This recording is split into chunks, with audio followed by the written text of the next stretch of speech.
بڵێن یا ڕەبی خودایە لێتەپاڕێنەوە بە ناوە جوانەکانت بە صیفاتە بەرزەکانت یا ڕەبی خودایە داوای جەنەتت لێکەی یا ڕەبی خودایە بە فەضل و ئیحسان و هیدایەت و ڕەحمەتی خۆت بمانکەیتە ئەو جەنەتەوە یا ڕەب العالەمین یا ڕەبی خودایە لە ئاگری جەهەنەم بمان پارێزی یا ڕەبی خودایە دەموچاومان و گیانمان لە ئاگری جەهەنەم بپارێزی یا ڕەبی خودایە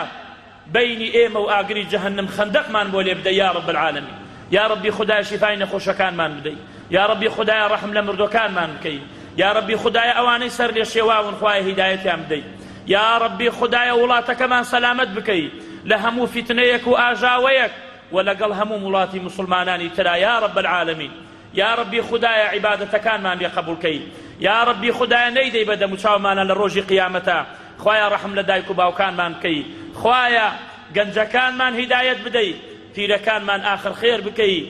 آخر قسەمان لە دنیادا دەرەچین یا رب العالمين لا إله إلا الله بيت يا حي يا قيوم آمين والحمد لله رب العالمين إن الله يأمر بالعدل والإحسان وإيتاء ذي القربى وينهى عن الفحشاء والمنكر والبغي يعظكم لعلكم تذكرون قوموا إلى صلاتكم يرحمكم الله